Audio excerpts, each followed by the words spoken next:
सभी लोग हाथ जोड़ लीजिए, मंगलाचरण करेंगे। नमो अरिहंताणं, नमो सिद्धाणं, नमो आयर्याणं, नमो उवाझायाणं, नमो लोये सवेसाहुरम्।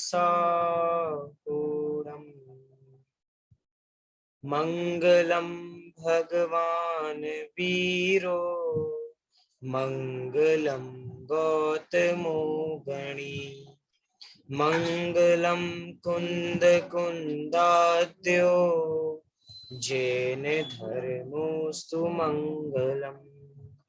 सर्वमंगल मांगल्यम, सर्वकल्याणकारकम, प्रधानं सर्वधर्माणां, जैनं जयतु शासनम्, जैनं जयतु शासनम्। जैनम जयतु शासनम अर्थात जैन शासन सदा काल तक जयवंत बना रहे, ऐसी हमारी मंगल भावना है। वास्तव में ये हमारी मंगल भावना अवश्य सफल होगी अगर हम वास्तव में सच्चे जैन हो जाएंगे तो। सच्चा जैन वास्तव में कौन होता है? क्योंकि अभी अभी हम वास्तव में अभी कुछ ही दिन पहले, कल की ही बात कहें, हम अभी अभी इष्टोपदेश ग्रंथ की पूर्णता कर कर आए हैं। हमने आचार्य पूज्यपाद देव को पढ़ा है, हमने आचार्य पूज्यपाद देव के कथनों को पढ़ा है कि वास्तव में वो आत्मा के बारे में क्या कहते हैं, वो आत्मा के बारे में अपने विचार क्या व्यक्त करते हैं, वास्तव में आत्मा का स्वरूप कैसा है, हमें वास्तव में ये पता है। सीधे तौर पे जैन वास्तव में वही है जिसको अपनी आत्मा का भान है। मात्र नाम के पीछे जैन लगाने से हम जैन हो जाते नहीं हैं, क्योंकि भैया हमें वास्तव में नामधारी जैन नहीं बनना, हमें कर्मधारी जैन बनना है। कर्मधारी जैन मतलब क्या? जो कर्मों से भी जैन हो, जिसके कार्य भी जैन जैसे हों, ऐसे ना हो कि भैया हमारे कार्य अन्य लोगों जैसे। आप दूसरे दर्शन वालों को देखो, आप दूसरे धर्म वालों को देखो कि वो लोग अपने धर्म के प्रति कितने कट्टर हैं, वो अपने धर्म के प्रति उनकी प्रीति कितनी है कि भैया कुछ भी हो जाए वो अपने धर्म के असूलों को छोड़ते नहीं, वो बराबर अपने असूलों पे चलते हैं। लेकिन ये जैन धर्म के लोगों को, जैन धर्म के विचारों को ऐसा क्या हुआ, विचारों को तो वास्तव में नहीं, जो अपने नाम के पीछे जैन लगाते हैं, वास्तव में उनको ऐसा क्या हुआ कि उन्होंने अपनी संतति छोड़ दी, उन्होंने अपनी परंपरा छोड़ दी। प्राचीन काल में कोई भी जमीकंद का सेवन नहीं किया करता था। आज हर घर में अधिकतर जैनियों की बात करें तो भैया बिना जमीकंद के काम चलता नहीं है। जमीकंद तो हम छोटी बात कह रहे हैं, अगर विदेशों में चले जाएं जो जैन हैं, हो सकता है कि भैया उनके घर में नॉन वेज भी आता हूँ। मतलब वास्तव में हमें विचार करना चाहिए, वो हम जैन ऐसे हैं जो रोज मंदिर जाते हैं, छने हुए जल का उपयोग करते हैं, हम ऐसे जैन हैं जो रात्रि भोजन नहीं करते। यही 3 लक्षण है ना जैनी के वास्तव में, जो नित्य देव दर्शन करता हो, छने हुए जल का उपयोग करता हो, और तीसरे नंबर का रात्रि भोजन का त्याग उसका हो, ही सच्चा जैन है। एक बार विचार करें, इन तीनों में से हमने क्या तीनों काम बराबर किए? विचार करना हमें बराबर चाहिए। वास्तव में हम सच्चे जैन की बात यहाँ पर कर रहे हैं, क्योंकि हमने अभी इष्टोपदेश ग्रंथ पूर्ण किया है। अब हम नई चीज की यहाँ पे प्रारंभ कर रहे हैं, नया विषय प्रारंभ कर रहे हैं। कुछ दिन हम यहाँ से लघु कथाएं लेंगे और उसके बाद कोई एक विषय को यहाँ से प्रारंभ करेंगे। जैसे कि आप लोगों ने पढ़ा ही कि आज हमारे विषय का नाम क्या है, आज हम किस कथा के बारे में विचार कर रहे हैं। आज हमारी कथा का नाम है धर्म नहीं छोड़ो, अर्थात हमें किसी भी परिस्थिति में धर्म नहीं छोड़ना। धर्म नहीं छोड़ो, धर्म नहीं छोड़ो। वास्तव में ऐसा क्या होता है कि बाहर के कोई कार्य को ये छोड़ता नहीं है, और सबसे पहले छोड़ने का अगर कोई नंबर आता है तो वो आता है कि भैया धर्म को छोड़ दो, धर्म को छोड़ दो। मैं पूछता हूं, अगर हम लोगों के पास 2 ऑप्शन हो कि 9 से 10 एक पिक्चर आनी है और 9 से 10 एक प्रवचन होना है, तो बोलिए हम सबसे पहले किसको ग्रहण करेंगे और किसको छोड़ेंगे? कि भैया धर्म की बातें हैं, धर्म की बातें तो बाद में सुन लेंगे, ये तो धर्म कर्म की बातें तो अंत समय में की हैं। इसलिए सबसे पहले अगर कुछ छूटेगा तो वो क्या छूटेगा, वो धर्म छूटेगा और हम विषयों में लग जाएंगे। दिक्कत ये है कि अनादि काल से हम विषयों से ही परिचित हैं, आत्मा से कभी परिचित नहीं है, तत्व ज्ञान से परिचित नहीं है, इसीलिए इसकी रुचि नहीं, इसीलिए इसके प्रति हमारी प्रीति नहीं है। इसका मतलब ये तो नहीं है ना कि जो काम हम अनादि काल से करते आ रहे हैं वही काम अच्छा हो। बोलो, क्या चोर का बेटा हमेशा चोर बनेगा क्या? नहीं, ऐसा नहीं है कि नहीं नहीं हमारे खानदानी रिवाज है, हम तो भैया शुरू से चोर होते आए हैं तो हम तो अभी भी चोर होंगे। अगर हम अनादि काल से विषय ग्रहण करते आए हैं तो भैया हम अब भी विषयों को ही ग्रहण करेंगे। कह रहे नहीं भैया, अनादि काल से तो तुम मिथ्यात्व को भी लेकर आए हो। बोलो, मिथ्यात्व को आगे लेके जाना चाहते हो? अनादि काल से तो तुम संसार में परिभ्रमण भी कर रहे हो। बोलो, मोक्ष चाहते हो नहीं चाहते हो? मतलब जरूरी नहीं है जो काम हम लंबे समय से करते आ रहे हो वो काम ठीक ही हो, मतलब पुरातन रीति रिवाज पहले से करते आ रहे हैं वो सही हो, ऐसा बिल्कुल भी नहीं। मतलब हम तो यहाँ पर बात कहना चाहते हैं कि सबसे पहले अगर कोई छोड़ने का सवाल आता है तो सबसे पहले ये जीव धर्म को छोड़ने की बात करता है। भैया धर्म छोड़ो, हमें धर्म अभी नहीं करना, धर्म कर्म तो बाद में कर लेंगे। सीता जी के साथ भी एक बहुत सुंदर घटना घटी। क्या घटी? सीता जी को जब राम जी ने वन में भेज दिया तो सीता जी ने राम जी को क्या कहा, उत्तर स्वरूप क्या कहा कि हे स्वामी, जिस प्रकार आप मुझे छोड़ रहे हो, आपने मुझे छोड़ा तो वो ठीक, लेकिन उसी प्रकार आप कभी भी धर्म को मत छोड़ना। आपने मुझे छोड़ा वो ठीक, आपने मेरा त्याग किया ठीक, लेकिन किसी भी परिस्थिति में हे स्वामी आप धर्म का त्याग मत करना, धर्म का त्याग मत करना। हम भी कह रहे हैं कि बारंबार कि धर्म नहीं छोड़ना, धर्म नहीं छोड़ना। इस पूरे मतलब इस पूरे टाइम के सिनेरियो में अगर कोई हमारे काम आया है तो वास्तव में रिश्तेदार हमारे काम नहीं आए, हमारे आस पड़ोसी हमारे काम नहीं आए, घर में रखा हुआ पैसा काम नहीं आया। क्या काम आया? वास्तव में धर्म काम आया।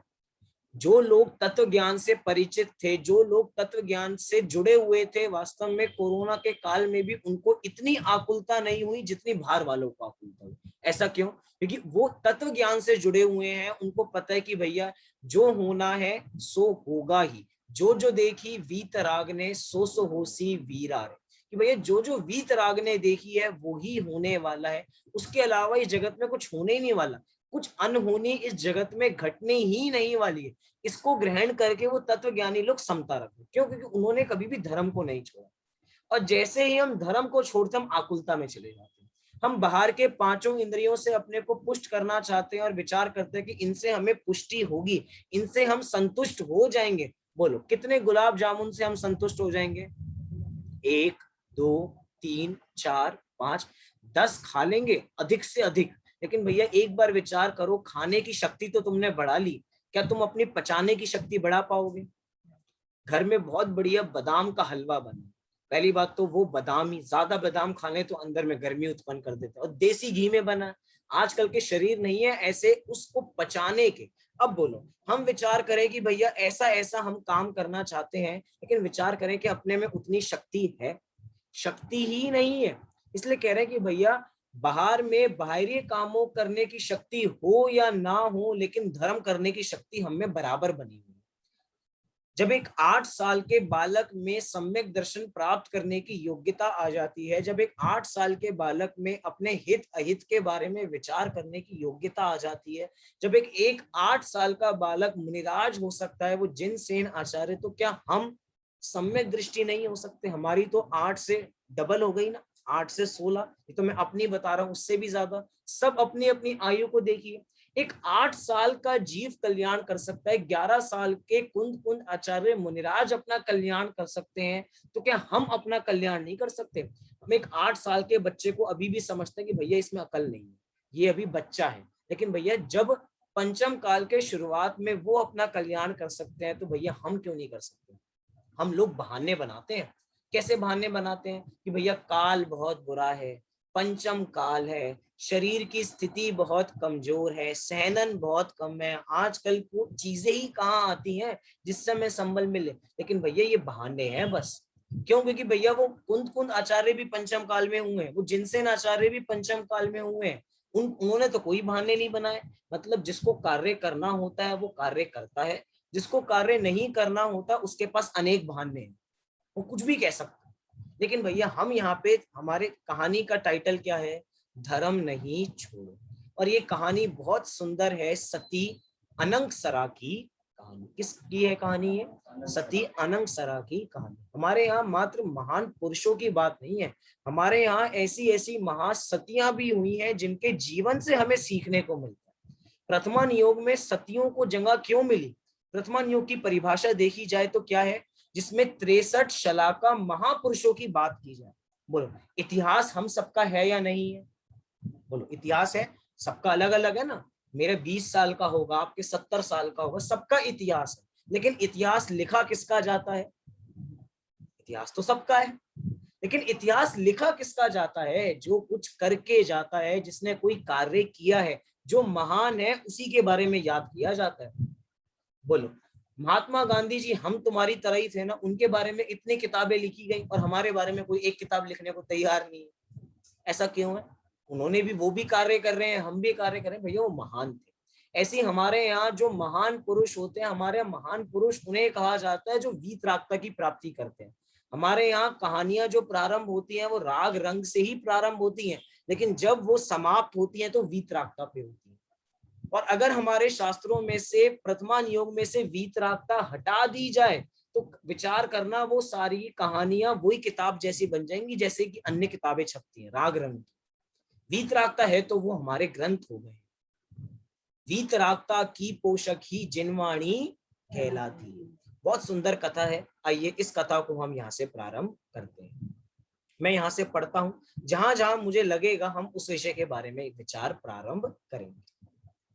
महाविदेह क्षेत्र में स्वर्ग समान पुंडरिक देश में त्रिभुवन आनंद नगर में राजा चक्रधर चक्रवर्ती राज करते थे।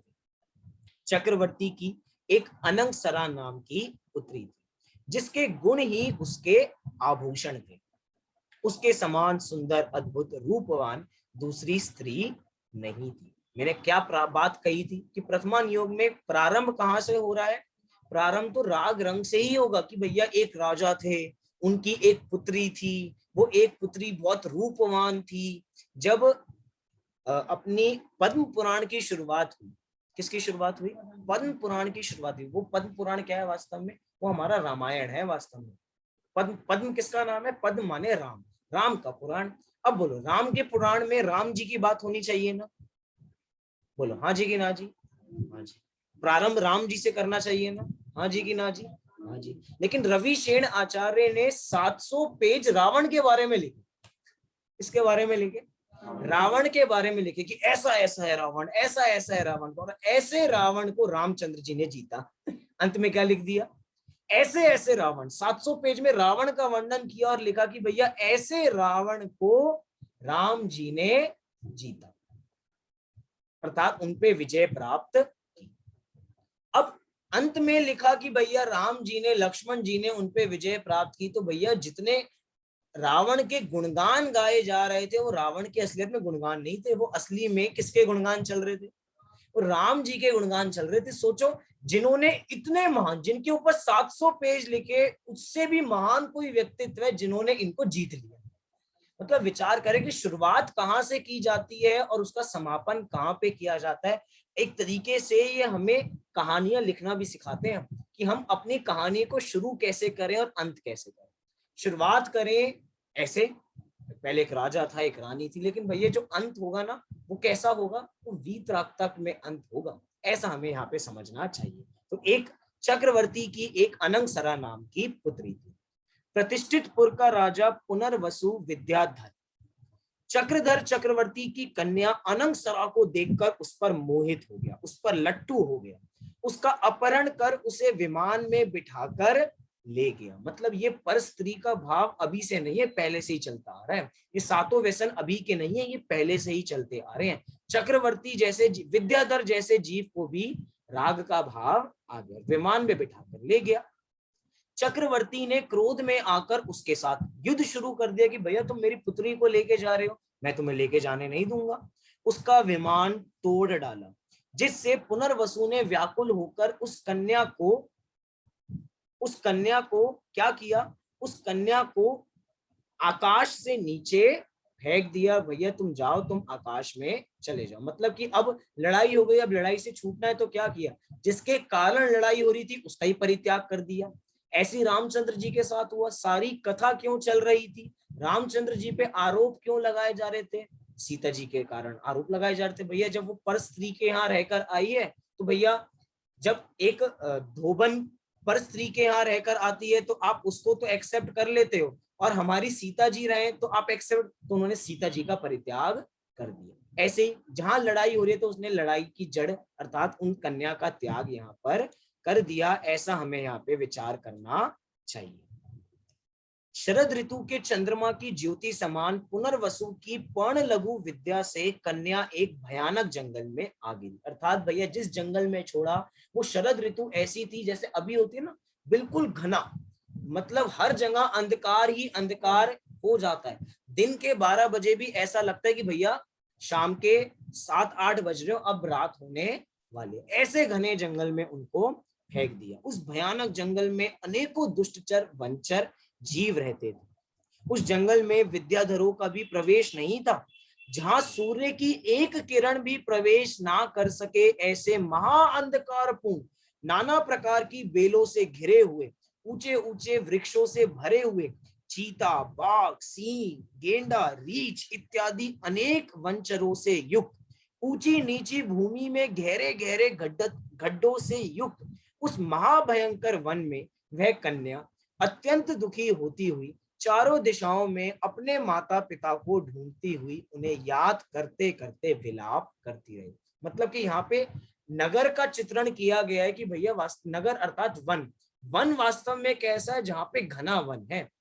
कभी कभार हम लोग जाते हैं ना वाइल्ड लाइफ सेंचुरी, जो भी लोग जाते हैं, तो हमें पता है कि भैया या चलो जू जाते हैं, तो जू जाते हैं तो सारे जानवर बंधे हुए हैं, लेकिन जब शेर के ज्यादा पास जाते हैं तो भी डर लगने लग जाता है। हाँ जी कि ना जी, चाहे हमें पता है वो अपनी सीमा में है, हम अपनी सीमा में है, वो अपनी सीमा को कभी पार नहीं करेगा। और हमें तो पता ही है भैया, हम खुद शेर के मुंह में हाथ क्यों डालेंगे कि भैया वो हमें सेवन कर ले। उसके बावजूद भी जितना पास जाते हैं उतना भय बना रहे। हमें पता है कि ये बाहर नहीं आ सकता। और ये कैसे जंगल में फंस गई हैं, जहां पे हर जगह कैसे हैं जानवर, शेर, चीते, मतलब भयानक यहाँ पे जानवर प्रवेश कर रहे हैं। खूब काम यहाँ पर चल रहा है। हाय, मैं इंद्र समान शक्ति और वैभव से संपन्न चक्रवर्ती की पुत्री होकर भी कर्मोदय वशात ऐसी अवस्था में आ पड़ी हूं। अब यहाँ पे थोड़ा हमें रुकना चाहिए। कन्या किसकी है, चक्रवर्ती की कन्या। चक्रवर्ती कौन होते हैं, जिनके पास कितने खंड की विभूति होती है, 6 खंडों की विभूति जिनकी होती है। सोचो उनके घर पे भी पाप का उदय आता है। बोलो, हम कह रहे हैं कि भैया बड़े लोग बड़े अच्छे रहते होंगे, जिनके पास खूब पैसा है वो तो खूब सुखी रहते होंगे। कह रहे हैं कि भैया चक्रवर्ती के पास क्या कम पैसा है, चक्रवर्ती के पास क्या कम कम संपत्ति है। कितनी रानियां हैं, 96,000 रानियां हैं। कितनी, 96,000 रानियां, इतने बड़े बड़े महल हैं, इतनी सारी सेना है। उसके बावजूद भी भैया बाह्य संयोगों से कर्मों का कोई संबंध नहीं है। भाइयों, वो संपत्ति मिली है पुण्य के उदय से, वो बात ठीक है, लेकिन पाप का उदय आने में समय लगता नहीं है। आदिनाथ भगवान के घर में सबका अच्छा उदय चल रहा था, लेकिन एक मारीची के जीव का पाप का उदय था, उसको बात समझ में नहीं आई। अब बोलो, तीर्थंकर के घर में भी जब ऐसा कार्य हो सकता है तो चक्रवर्ती के घर में क्यों नहीं हो सकता। मतलब हम यहाँ पे कहना चाहते हैं कि भैया ये जो कुछ है वो कर्मों के कारण है। कर्म का जैसा उदय होगा वैसा हमें उसको भोगना पड़ेगा, ऐसा हमें यहाँ पे समझना चाहिए। ऐसी अवस्था में आप पड़े। अब मैं क्या करूं, इस जंगल का तो कोई आदि अंत भी दिखाई नहीं देता। इस वन को देखकर मुझे बहुत डर लगता है। मैं इस वन में असहाय पड़ी हूँ, यहाँ से मुझे कौन बचाएगा। हे पिता, आप महापराक्रमी हो, मेरी रक्षा करो। हे माता, आप तो ममता की मूर्ति हो, आपने मुझे कल्पनातीत दुखों को सहन करके अपने गर्भ में धारण किया, मुझे जन्म दिया। आप मेरी सुध लीजिए। हे भाई, आप मुझे एक क्षण मात्र भी अकेला नहीं छोड़ते थे, अब इस भयानक जंगल में मैं अकेली दुखी हूं, मेरी सहायता करके मुझे बचा लो, मुझे बचा लो। अब भैया जो ऐसी परिस्थितियों में है वो अपने परिवारजन को याद कर रहे कि भैया कोई तो मुझे बचा लो, लेकिन विचार करो कि अंतरंग में उनके भी यही विचार चल रहा है कि किसी के कारण मेरा बुरा नहीं हुआ, ये जो कुछ है मेरे कर्मों दे के कारण है। ऐसा क्यों है कि वो उनकी वही पुत्री कहाँ गई, जंगल में गई, बाकी सब अपने घरों में है। मतलब भैया सब अपना कर्मोदय अपना अलग अलग लिख कर लाते हैं, सबका कर्मोदय एक जैसा नहीं होता। घर में 6 लोग हैं तो 6 लोगों की सबकी प्रवृत्ति एक जैसी हो ऐसा नहीं हो सकता। सब लोग धर्म के चाहने वाले हों ऐसा नहीं हो सकता, और सब लोग धर्म को नहीं चाहते हो ऐसा भी नहीं हो सकता। कुछ चाहते होंगे कुछ नहीं चाहते होंगे, और सबका चाहना ना चाहना सबका अलग अलग है। ऐसा हमें विचार करना चाहिए। अरे भवितव्य, किस कारण से इतना भयानक दुख मेरे ऊपर आ पड़ा है, जहां चाहने पर भी मौत नहीं आती। मौत चाहते हैं कि भैया मौत, हम जीना नहीं चाहते, लेकिन क्या करें, जितनी आयु कर्म है उतनी ही बराबर रहने वाली, एक समय घटने नहीं वाली, एक समय बढ़ने नहीं वाली। हम डॉक्टर को कितना पैसा दें कि वो हमारी आयु बढ़ा दें, बोलो बढ़ा सकते हैं हमारी आयु? हमारे पास सारे साधन उपलब्ध हैं। कोरोना में बड़े से बड़े लोगों ने, बीमार नहीं है लेकिन पहले से ही कमरे बुक करा के रखे, क्या कि भैया अगर हमें हुआ तो हम यहाँ पे जाएंगे और अपना इलाज कराकर आ जाएंगे। उसके बावजूद भी भैया जब आनी होती है तो व्यक्ति घर में ही चला जाता है।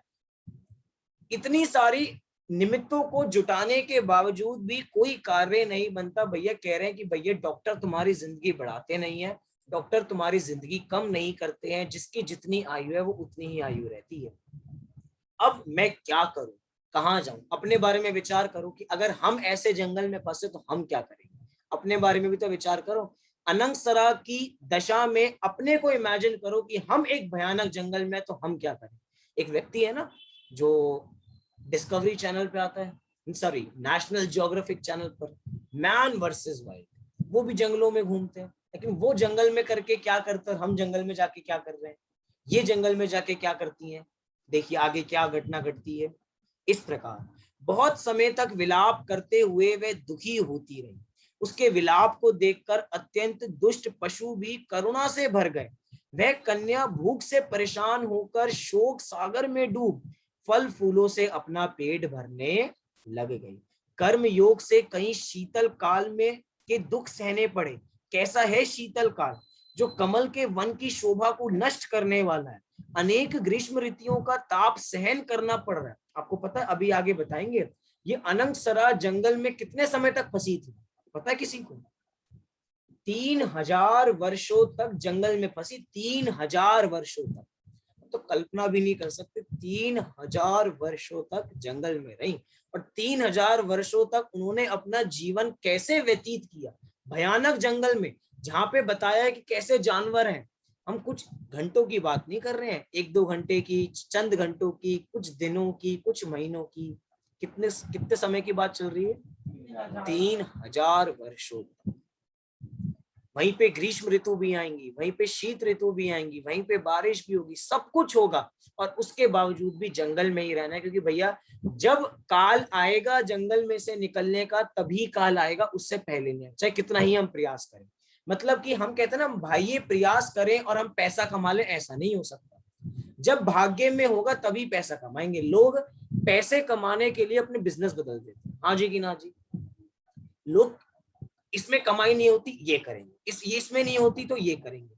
एक एक महीने में, इस लॉकडाउन के समय में ही, इस पूरे कोरोना के काल में कितने खाने पीने की दुकान खुली और कितनी खाने पीने की दुकान बंद हुई। किस लक्ष्य से खोली होगी? बंद करने के लक्ष्य से खोली होगी ना उन्होंने दुकान। हमें 1 महीना चलाएंगे और बंद कर देंगे, सबने यही सोचा था कि खूब चलाएंगे, लेकिन बिजनेस बदल दे, उसके बाद भी तरक्की नहीं हुई। मतलब भैया तुम्हारे भाग्य में ही नहीं लिखा है। जब भाग्य में नहीं है, तुम कितने ही व्यापार बदल लो तो नहीं चलेगी, और बिना, अगर चलनी होगी तो बिना व्यापार करे भी चल जाएगी। भाग्य होगा, ऐसा हमें विचार करना चाहिए। इस प्रकार पूरी घटना यहाँ पे बताई कि वास्तव में जंगल में रहते हुए उनके साथ कैसे कैसे कार्य होते गए।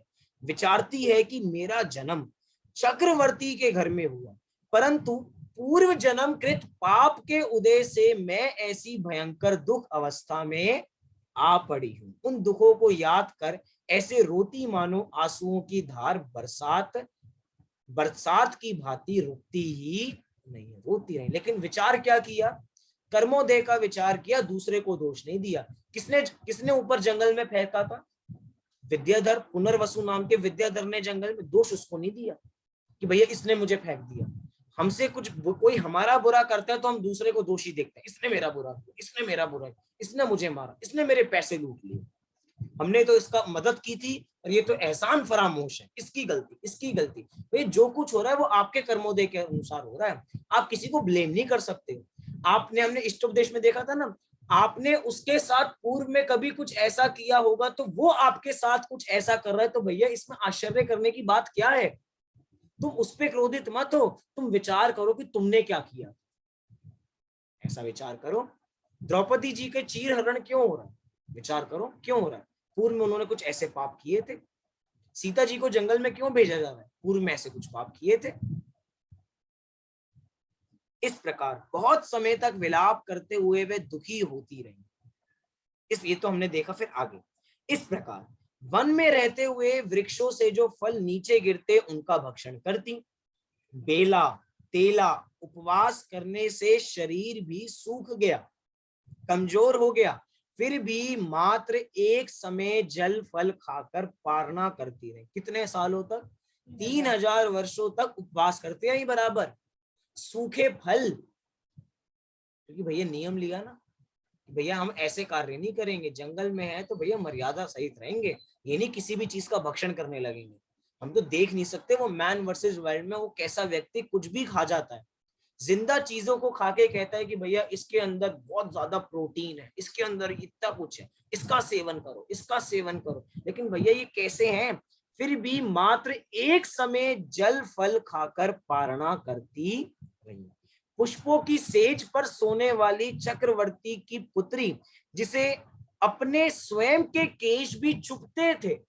सुकौशल मुनिराज को याद कीजिए, कितने कौशल हैं कि तिल का दाना भी नीचे चुभता है अगर बिस्तर पे आ जाए तो। पैर पहली बार जमीन पर रखे, माँ ने कभी निकलने ही नहीं दिया, पहली बार जमीन पर पैर रखे तो भैया पैर छिल गए, क्योंकि आज तक मखमल पर रहे थे, आज तक कभी जमीन को स्पर्श ही नहीं किया था। ऐसे कोमल ये है, केश भी खुद के ही केश उनको चुभते हैं। वह आज विषम भूमि पर दुखी होती सोती है। जो अपने पिता और परिजनों के साथ आनंदमयी बातें करती थी, उनकी मधुर वाणी सुनकर प्रसन्न हुआ करती थी, आज वही भयंकर वन में सिंह सियार आदि भयंकर जानवरों की भयानक और कर्कश आवाजों को सुनकर भयानक रात्रि व्यतीत करती है। इस प्रकार अनेक दुखों के बीच रहकर उस बालिका ने 3000 वर्ष तक उस भयानक उस भयानक जंगल में अनशन आदि तप किए। सूखे फल फूलों को खाकर तथा झरनों का प्रासुक जल पीकर अपना जीवन यापन किया। 100 हाथ भूमि से आगे नहीं जाने की प्रतिज्ञा लेकर दिग्व्रत देशव्रत आदि का पालन किया। विचार कर लिया कि भैया जंगल की बाउंड्री बांध ली, एक कितने 100 हाथ भूमि, एक हाथ विचार कीजिए, इतना तो भैया 100 हाथ भूमि, 100 भूमि के कदम से आगे नहीं जाएंगी, कोई बचाने आ जाए तब भी नहीं जाएंगी। ऐसा विचार कीजिए कि भैया हम इसी सीमित में रहेंगे, इससे आगे जाने वाले नहीं। जब हम रत्नकंड शावकाचार्य का अध्ययन करते हैं तो वहां पे बताया है कि भैया जब हम बाह्य अवस्थाओं का त्याग कर देते, बाह्य देश में जाने का त्याग कर देते, तो बाह्य के देश में लगने वाले पाप से भी बच जाते। हमने विचार किया कि भैया हम इंडिया में ही जीवन भर रहेंगे, तो विचार करो, जो आप अमेरिका जाते, आप बाहर जाते, आप एशिया के बाहर जाते, तो जो वहां पे पाप लगना था उस पाप से आपकी मुक्ति हो गई। मतलब सीमित कर लिया, अब सीमित कर लिया तो उतना पाप नहीं लगा, क्योंकि सती है ना।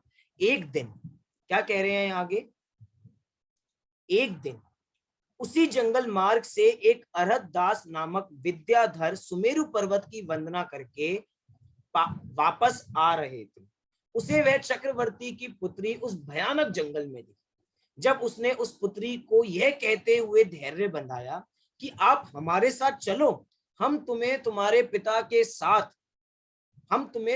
पिता चक्रवर्ती महाराज चक्रधर के पास पहुंचा देते हैं, परंतु 100 हाथ के बाहर नहीं जाने की प्रतिज्ञा बताते हुए उस कन्या ने कन्या ने उनके इस अनुरोध को स्वीकार नहीं किया, क्योंकि ऐसी प्रतिज्ञा ली थी। बोलो, बचाने का समय आया, लेकिन नियम प्रतिज्ञा इतनी कट्टर थी कि भैया उस प्रतिज्ञा को कभी तोड़ा नहीं। पंडित टोडरमल जी ने मोक्ष और प्रकाशक में बहुत बढ़िया चित्रण किया प्रतिज्ञा का। हम प्रतिज्ञा ये सोच के लेते हैं कि जब पाप का उदय आएगा तब छोड़ देंगे, जब तक पुण्य का उदय चल रहा है, जब तक हमको प्यास नहीं लग रही है रात को, तब तक तो हमारा नियम है। लेकिन जिस दिन प्यास लगेगी उस दिन हमारा चलता है, उस दिन हमारा, वैसे तो हमारे रात्रि भोजन का त्याग है, लेकिन अगर खाने का मन कर गया तो खा लेंगे, तो हमें पाप नहीं लगेगा। मतलब पाप के उदय में विचार करता है, ये प्रतिज्ञा को तोड़ना चाहता है। अब प्रतिज्ञा देखो कि भैया ऐसी है, बचाने के लिए हाथ आगे आया, लेकिन प्रतिज्ञा इतनी है कि भैया मरते दम तक उस प्रतिज्ञा को छोड़ने वाले नहीं है। तब उस विद्याधर ने शीघ्र ही चक्रवर्ती महाराज चक्रधर के पास जाकर उनको उनकी पुत्री के समाचार सुना, और सुनते ही चक्रवर्ती अपने 22,000 पुत्रों सहित वहां आ पहुंचे। चक्रवर्ती भी खाली नहीं बैठे थे, वो भी हर समय यही प्रयास कर रहे थे कि मेरी पुत्री चली कहां गई। 3,000 वर्षों तक ऐसा नहीं कि उनको अपनी पुत्री की खबर नहीं है, कोई उन्हें ढूंढने ही नहीं आया। 3,000 वर्षों तक बराबर प्रयास चलता रहा कि भैया पुत्री गई तो गई कहां। जंगल का चित्रण किया था ना, जहां पे सूर्य की एक किरण भी नहीं है, ऐसे जंगल में पहुंच गए। प्रयास चलता रहा, लेकिन जब पता लगा तो क्या हुआ कि चक्रवर्ती चक्रधर वहां पहुंचकर क्या देखते हैं कि उसकी पुत्री को एक अजगर सर्प खा रहा है। पुत्री अजगर सर्प के मुख में पड़ी है और शांत भाव से समाधि मरण के लिए तैयार है। पिता तैयार है अपना तीर कमान लेके, कह रहे हैं कि भैया, पुत्री को बोल रहे हैं कि अब हम आ गए हैं। पुत्री भी अंतरंग में खुश हो गई है कि भैया अब मुझे बचाने वाले आ गए हैं, मेरे 22,000 भाई मेरे साथ मुझे बचाने के लिए आ गए हैं, पिता तैयार हैं। लेकिन भैया पुत्री ने कहा कि हे पिताजी, अब मुझे इस संसार का भान हो गया है, आप इस अजगर को मार के पाप का बंध मत करो, आप इस अजगर को अभय दान दो और मैं समाधि मरण को ग्रहण करती हूँ। ऐसा कहकर उन्होंने समाधि मरण को ग्रहण कर लिया।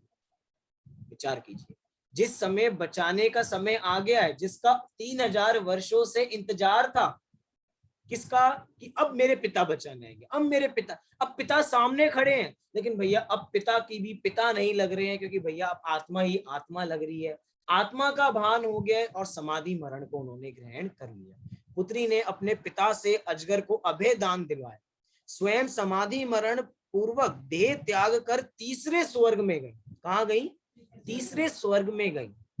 साथ ही साथ इस प्रकार पुत्री द्वारा पुरुषार्थ पूर्वक देह एवं देह का मोह छोड़ता हुआ देखकर चक्रवर्ती अपने 22,000 पुत्रों के साथ वैराग्य को प्राप्त हुए और उन्होंने भी वीतरागी दिगंबरी दीक्षा को धारण किया।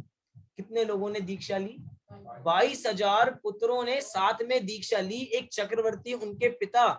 सोचो, इतने लोगों ने एक के निमित्त से दीक्षा ली। अर्थात भैया, अगर इस जगत में एक भी जीव का कल्याण हो जाता है तो उसके निमित्त से अनेक लोगों का कल्याण होने वाला है। एक ने समाधि मरण की भावना ली है तो भैया अन्य लोग भी उससे प्रेरणा लेंगे कि भैया हमें भी ऐसे समाधि में अपना जीवन बनाना है, तो ही तो हमारा मरण भी समाधि में होगा।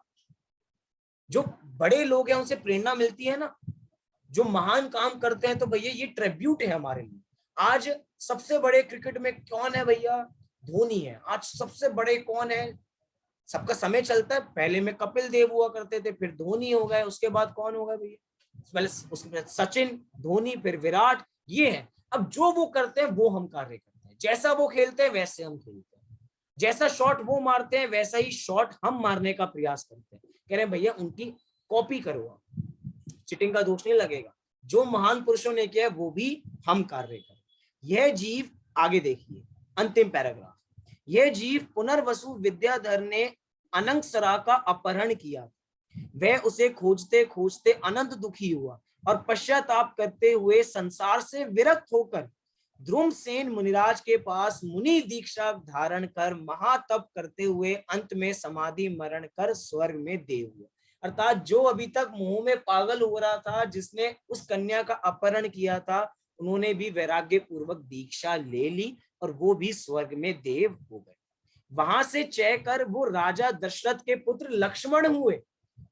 जो राम जी के भाई लक्ष्मण जी हैं, ये वही हैं जिन्होंने अनंगसरा का अपहरण किया था। और जिस समय अनंगसरा का अपहरण किया था उस समय ऐसा बंद किया था, ऐसा निदान बंद किया था कि अगर शादी करूंगा, किससे करूंगा? इसी लड़की से करूंगा, इसी अनंगसरा से, क्योंकि रूप पे मोहित हो गए थे, ऐसा निदान किया था। अब आगे देखिए क्या घटना घटती है।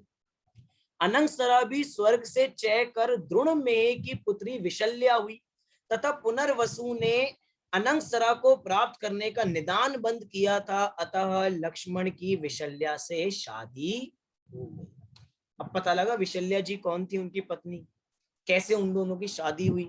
जैन शासन की श्रद्धा भक्ति से भविष्य में दोनों ही जीव मोक्ष की प्राप्ति करेंगे, क्योंकि दोनों को किसकी आस्था थी? दोनों को बराबर किसकी आस्था थी? जैन धर्म की सच्ची आस्था थी। लक्ष्मण जी अभी चाहे नरक में है, लेकिन बाद में अवश्य किसको प्राप्त करेंगे? मोक्ष की प्राप्ति करेंगे। जो विशल्या जी हैं वो भी बराबर उस अवस्था को प्राप्त बराबर करेंगे।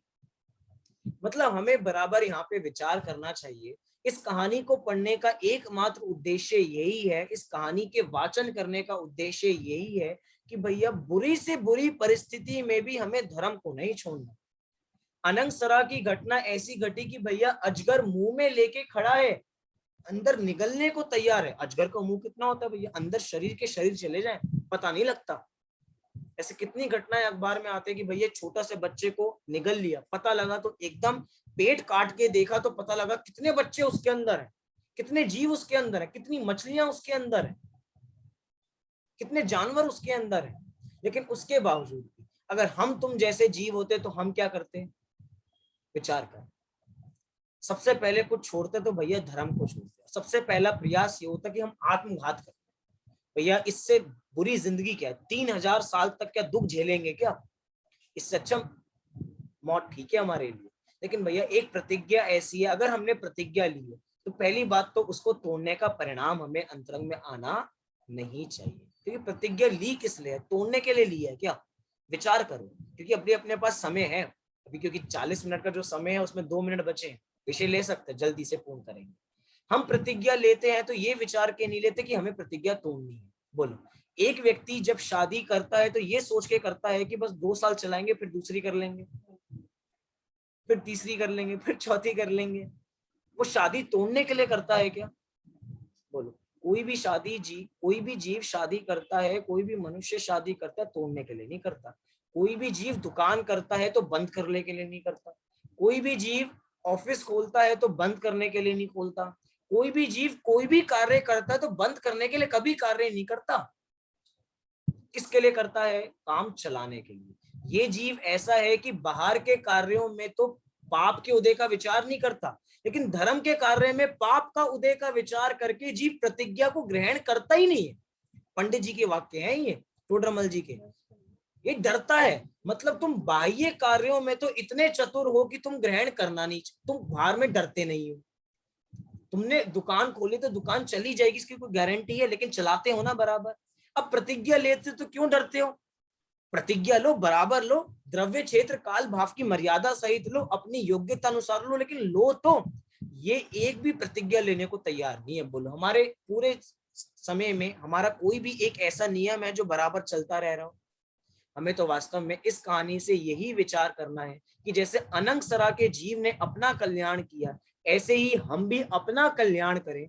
इसी मंगल भावना से हम इस कथा को यहाँ पर पूर्ण करते हैं। अभी हम सभी लोग 9 बार नमोकार मंत्र का पाठ